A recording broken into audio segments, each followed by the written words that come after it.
and welcome to Ensigns to the Nations. It is our Come Follow Me discussion as we walk around the Saratoga Springs Temple. This week we will be covering Doctrine and Covenants section 102 to 105. And it's a beautiful day in Saratoga Springs. The sun is out. And it's been a great weekend as well for our family. We've had some fun. We got to go to the BYU football game last night. Yay. And the Cougars are doing well. 2 wins so far, 0 losses. So we're excited about that. And we got to go to our daughter's and daughter-in-law's birthday party today, and the whole family was there. So great day so far, and we're just excited to be together and talk a little bit about the gospel now as we focus on Come Follow Me. We're a little light on kids today. A lot light. Yeah. It's just us. It's just us. Jonah, of course, has gone back to BYU. He started a semester now, and so he is there in Provo, and Maya is doing some babysitting for us. So it's just us, but we have some neat things to talk about this lesson. Yeah, it's a good lesson. There's a lot of gems that we can pull out of it, things that we can really apply to our life, and hopefully they'll be something that you can think about and discuss with your families, and as well when you prepare for your gospel doctrine lessons this coming week. Yep. So to give a little background, history of what's going on, we know that in December of 1833, the Saints in Independence, Missouri and Jackson County were kicked out. They were forcibly removed from their land, houses burned, crops burned, things stolen, threatened, and people tarred and feathered and hurt. Things are getting bad. Let's just very say bad. They're getting bad. And here's a place where the Saints were promised that they would have this place called Zion, that it would be theirs, and yet things just aren't working out. And so many people were wondering what's going on. Well, some of the people that were wondering was Parley P, Pratt and Lyman Wight, and they came from Independence, Missouri, and came over to Kirtland, Ohio to talk to Joseph Smith. Now, Joseph had just organized the first High Council, and it was in Kirtland, Ohio, and section 102 is actually the minutes of that first High Council. Now, the High Councils used the same principles that were given in that particular doctrine then that we use now. Do things a little bit differently. It's just as far as the mode goes, but it's mostly just to help you do the work of the church, do the work of the Lord. So just after that, when Parley P, Pratt and Lyman Wight came, they talked to that High Council and they said, hey, things aren't going so well in Missouri, and what are we going to do about it? Well, that's when the Lord received section 103. And in section 103, the Lord says, hey, we need to help them. We need to be somebody who can be there for them. Granted, we just had some sections in Revelations about peace and no war and how to use the government to help you. And believe me, they did. The Saints in Missouri, they worked with the Governor Dunklin, and hoped that he would be able to help them. It turns out he didn't. But here in section 103, the Lord tells them to go ahead and start to form up a group of people that are going to help. He said that the people will receive what they're supposed to get. Maybe not now, but maybe later. But as the way he said it was, if they can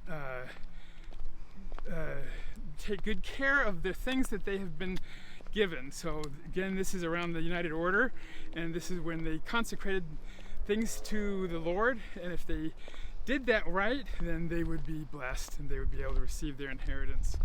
And their inheritance was Independence, Missouri, and Zion. And one thing that he promised them, or he warned them of, I suppose, is how to be a disciple. And for me, this would be a scary thing to hear. In 103, 27 and 28, let no man be afraid to lay down his life for my sake. Yeah. And whoso layeth down his life for my sake shall find it again. And whoso is not willing to lay down his life for my sake is not my disciple. And I just think, I always put myself in their shoes, and I think, how would I feel if the prophet got up at this next general conference that's coming up very shortly now and said, hey, saints, whoever of you, get ready for this, because whoever is not willing to lay down their life for me is not my disciple. Right. I would be terrified and think, what is around the corner right now, and what are you about ready to ask us to do? Yeah. And we just need to remember, these were people just like you and I. Yeah. And how would they feel? Would you have the faith to march forward and go do these things that they're about to be asked to do? Right.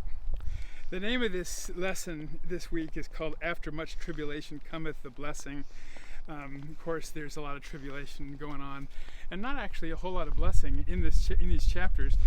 Of course, the name that I want to give this is the Abraham. Yes. What is your name? My name for it is the Abraham test for the saints. Because think about Abraham and the test of faith that he had to go through, and then we think about what happened with Zion's camp, or the camp of Israel.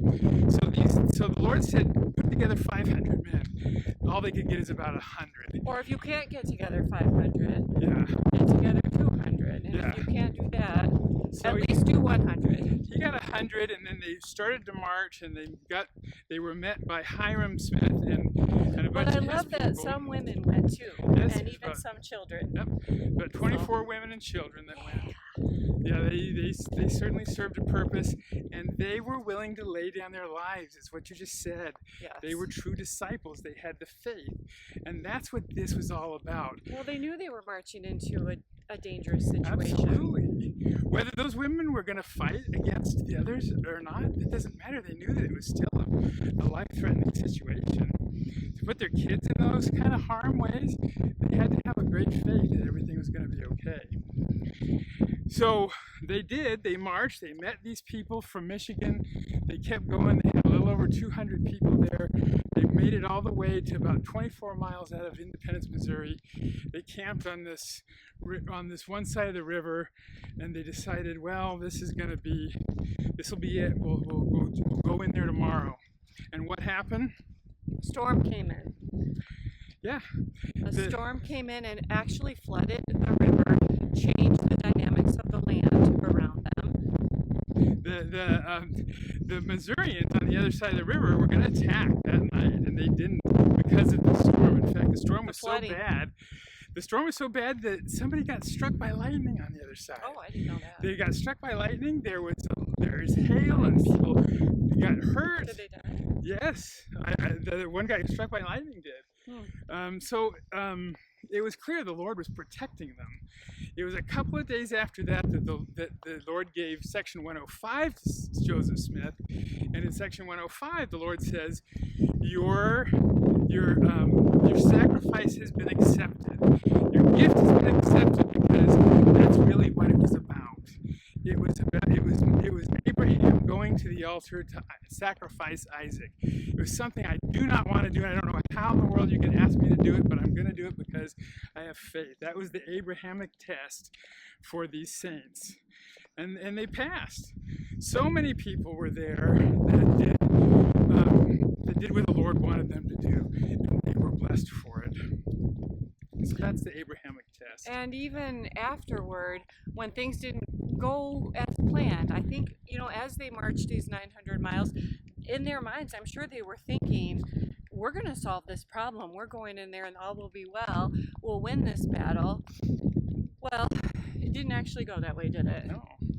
And Wilford Woodruff ended up saying, I loved what he said. I loved what he said.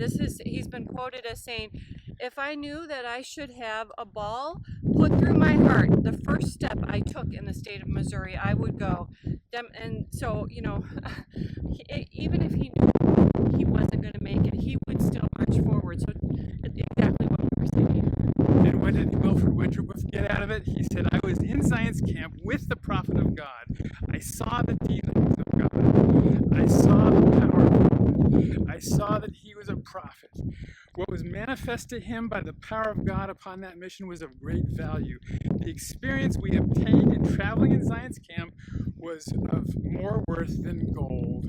More worth than gold.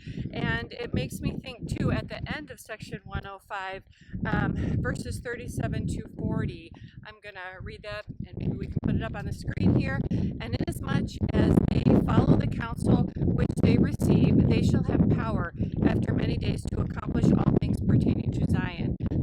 These are the last verses of this week's lesson. And again I say unto you, sue for peace, not only to the people that have smitten you, but also to all people. And lift up an ensign of peace. Yay. Yay, ensign. And make a proclamation of peace unto the ends of the earth. And make proposals for peace unto those who have smitten you, according to the voice of the Spirit which is in you. And all things shall work together for your good.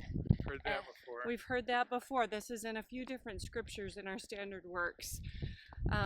But you need to have that mindset, don't you? And I'm sure that helped them to hear those words at that time, that all things, a promise, will work together for their good.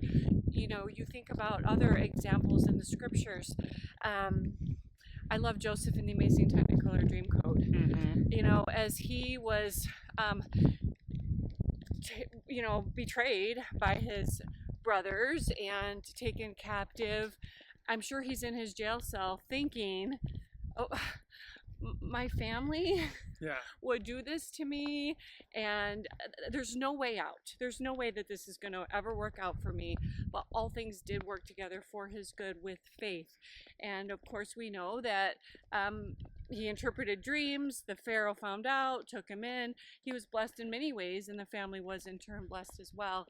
But, you know, we think back on our own lives, and isn't it hard to have that mindset, though, when you are in the middle of a trial, thinking, oh, well, it's fine, and we'll all work together for my good. Yeah. But after the trial, don't we always look back and say, look at how much I grew during this?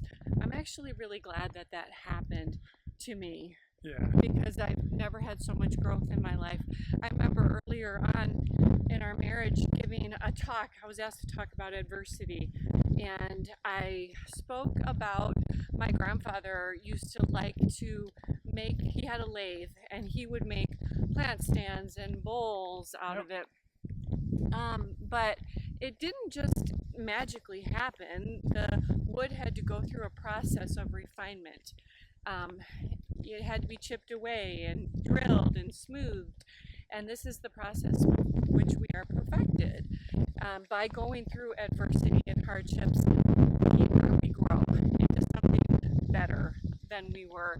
And I just always remember that. Things do work together for our good, but when we're in the middle of it, it's hard to see. But we do learn so much afterward, and as we look back.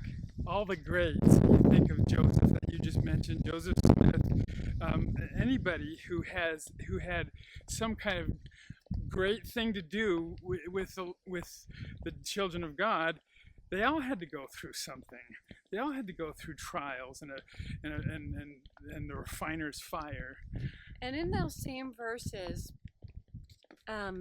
they talked quite a bit about we need you to be peacemakers. Mm-hmm. And it brought to mind for me President Nelson's talk about peacemakers needed. This is from April 2023, so 2 years ago, General Conference.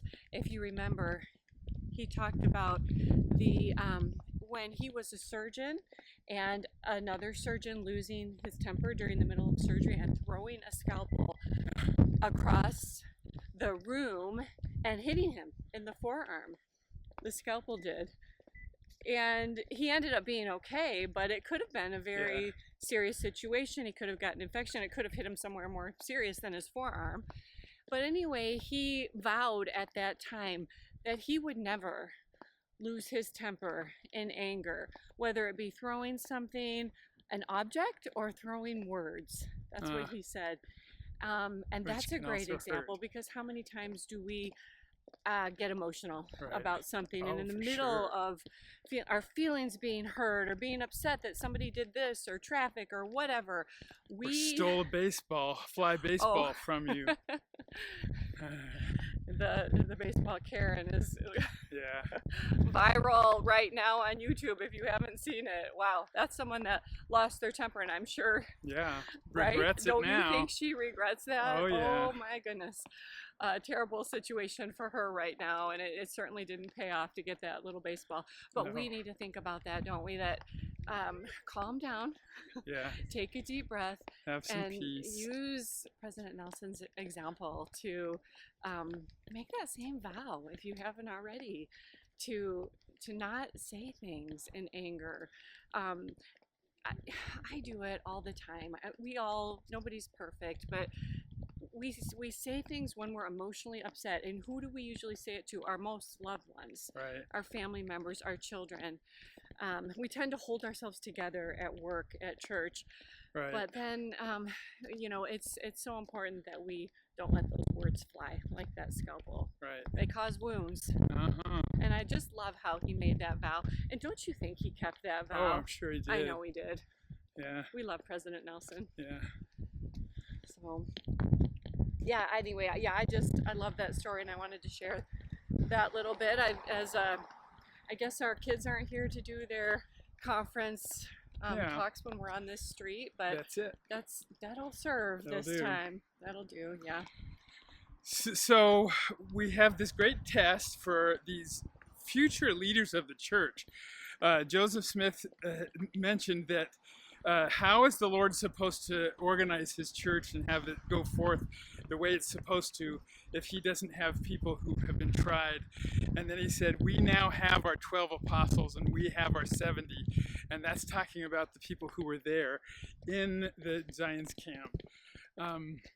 I think personally, myself, I have an ancestor. James Dunn was one of those who came from Michigan with Hiram Smith and met Zion's camp and went.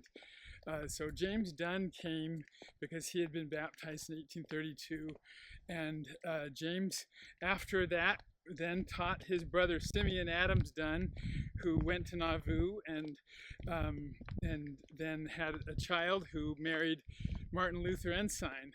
And so I very well may not have been here if James Dunn hadn't gone and risked his life like the Lord asked him to go and do these things. And I would... Hello. Well, you might notice all of a sudden it got a little darker. That's because we are filming this part hours later. We went home thinking we recorded the whole YouTube episode, and when we got inside, we realized accidentally we hit pause and stop, so we missed the whole ending. So we had a little trial, a little adversity, and hopefully it will work together for our good. Right. You were saying... I was saying that, if it wasn't for James Dunn being a good disciple and going out there and doing that I may not be here, because he started the whole Ensign church. Then I was saying that I wouldn't, if he wasn't here, I wouldn't have married him. My life would be totally different and nowhere near as good. We wouldn't have our whole Ensign clan with our children that you've all been introduced to. So we're grateful for our ancestors and Elder Dunn for his wonderful steadfastness and all that he contributed. Just as a closing thought, the Zion's camp really turned out to be a training spot for many of the elders that were part of it. Right. Who were some of the people that you knew that Brigham were there? Young, Brigham Wilford Young Woodruff, was there. John Taylor, Wilford Woodruff, John all... Taylor, George Albert Smith, Heber C. Kimball. Yeah. Was one of the children that were there. So it was a training period for all of these wonderful church leaders. So a lot of good came of it. Oh yeah, that's what it was for. Like I said at the beginning, this was an Abraham test, and all these brethren, they were tested there, and they did. They passed the test. Right. So it worked out. So let's keep an eye out for those kind of Abraham tests for us. And let's not pray for them or hope for them. I'm not come. Quite that faithful. They'll come no matter what. Well, thanks. Anyway, Tim. Look at this. This is working together for our good. We were really sad when we went in the house and realized the video got cut off, but this was not as beautiful when we finished it earlier today. Yeah, so enjoy the beautiful background, and we're grateful for that trial so that we can look at it too. We'll see you next time. See you next time. Ensigns to the nations. Have a great week, everyone.